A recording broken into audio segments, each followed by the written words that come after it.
E aí pessoal, tudo bem? Eu sou o Rafael Coelho e você está no canal Coelho PC Dicas. E hoje eu vou comentar sobre 3 mentiras que te contaram sobre PCs e hardware e que provavelmente você acredita. Existem vários mitos, mentiras ou fake news sobre informática. Algumas delas até são coisas que já foram verdadeiras, mas como os tempos mudam, a tecnologia muda, hoje em dia não são mais. Outras são coisas que até têm um fundo de verdade, mas a forma como o pessoal acredita e propaga é bem exagerada. Outras são simplesmente falsas mesmo.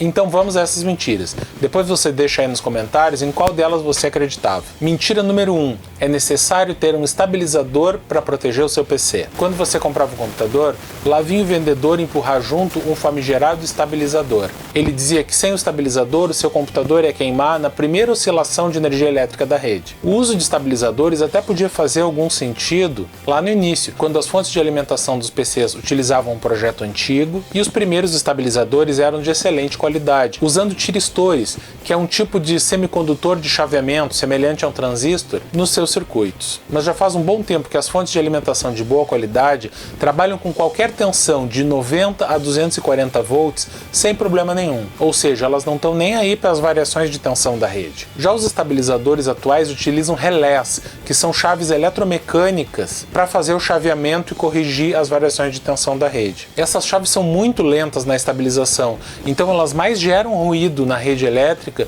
do que previnem. Esse ruído sim pode interferir no seu computador, fazer ele reiniciar ou até mesmo danificar a sua fonte de alimentação. Ou seja, sob hipótese alguma, utilize um estabilizador. Ligue seu computador diretamente na tomada. Se você quer proteger o seu computador, o ponto número 1 é: utilize uma rede elétrica com aterramento. E se você realmente tem medo de variações de tensão, utilize um filtro de linha. Mas aí tem que ser um filtro de verdade, porque tem muita extensão por aí, muita reguinha, que se diz filtro de linha, mas na verdade não tem nenhum componente de filtragem lá dentro. Ou então, se você precisar, utilize um no-break, que é um aparelho completamente diferente do estabilizador. Mentira número 2. A placa-mãe não interfere no desempenho do PC. Lá nos primórdios da computação, boa parte dos circuitos do computador ficavam na placa-mãe, como o controlador de memória, a memória cache e, se fosse o caso, o vídeo integrado. Com isso, utilizar uma boa placa-mãe fazia diferença no desempenho. Depois, boa parte desses circuitos migraram para dentro do processador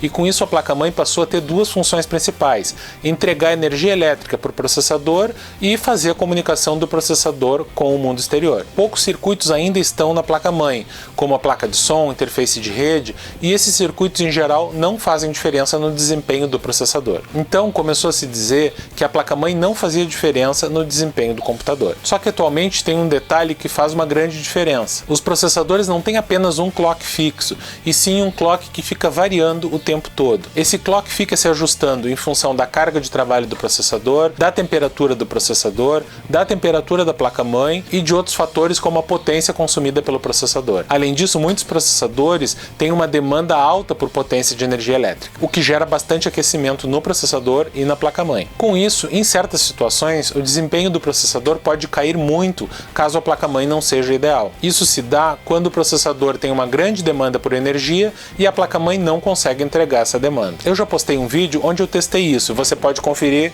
aqui no card. Nesse teste eu usei um processador topo de linha em uma placa-mãe de entrada e ficou claro que houve uma enorme perda de desempenho quando comparado ao mesmo processador instalado em uma placa-mãe topo de linha. Mas esse problema só acontece em processadores topo de linha ou no máximo intermediários. Se você está usando um processador de entrada, via de regra pode utilizar uma placa-mãe simples também de entrada. Nesse caso você não vai obter mais desempenho por utilizar uma placa-mãe mais cara. Ou seja, em certos casos, o modelo da placa-mãe vai sim fazer diferença no desempenho do seu computador. Mentira número 3. SSD é ruim porque dura pouco. SSD significa Solid State Drive, ou seja, unidade de armazenamento em estado sólido. Ele tem a mesma função de um disco rígido, aquele que você também chama de HD, que é armazenar os dados que você tem no seu computador. Só que ele tem a vantagem de ser muito mais rápido, por não utilizar partes mecânicas que nem no HD. Se você ainda utiliza um disco rígido como unidade principal do seu computador, eu sugiro trocar imediatamente por um SSD. A sensação de ganho de desempenho é enorme. Mas muita gente por aí fala que SSD tem o problema de durar muito pouco,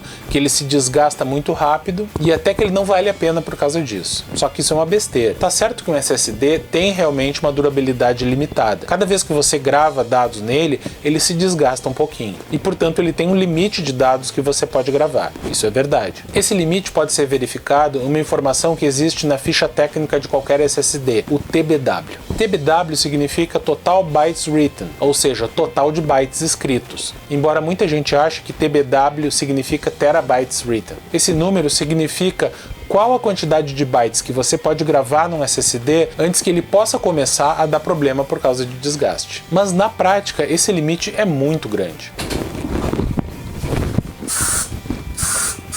Uns moscão enorme nas luzes. Vamos pegar o TBW de um SSD de baixo custo típico de 240 GB. Nesses modelos, o TBW é em torno de 100 TB. Modelos com mais capacidade têm um TBW proporcional, ou seja, o mesmo modelo de SSD com o dobro de capacidade vai ter um TBW 2 vezes maior. E os modelos de SSDs intermediários ou topo de linha costumam ter valores mais altos de TBW. Então a gente está pegando um dos menores valores possíveis no mercado. Quanto tempo vai durar esse SSD? Isso, claro, vai depender de quanto você usa.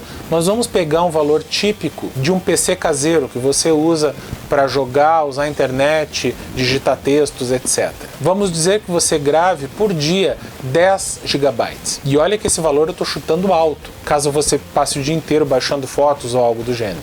Dividindo esses 100 TB do TBW por 10 GB usados por dia, nós vamos ter uma durabilidade de 10.000 dias, que equivale a 27 anos. Ou seja, em uso normal, um SSD com valor de TBW baixo vai ter uma expectativa de durabilidade de 27 anos. Você acha que ainda vai estar usando o mesmo SSD daqui a 5 ou 10 anos? Além disso, um experimento feito por um site gringo deixou 6 SSDs gravando continuamente até que eles morressem. O resultado é que todos eles duraram mais do que o TBW nominal, alguns até várias vezes mais. Outra coisa que esse experimento mostrou é que os SSDs não pifaram de repente. A maioria dos SSDs tem um espaço de reserva. Então, quando uma determinada região do SSD fica desgastada, ela é simplesmente deixada de lado e o SSD segue funcionando normalmente. Eu mesmo já verifiquei SSDs utilizados por mais de 2 anos por mim como unidade principal do meu computador de trabalho e nesse tempo eles não tinham consumido nem 5% da vida útil. Então, a menos que você utilize um SSD de forma extremamente intensa, gravando várias dezenas de gigabytes todo dia, você simplesmente não precisa se preocupar com a durabilidade do seu SSD. E aí, o que você achou? Você acreditava nessas mentiras? Você tem alguma dúvida? Tem algum mito da informática que você quer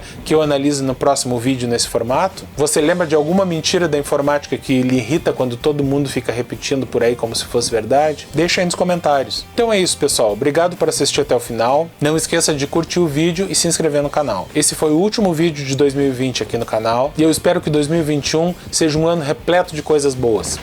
Valeu!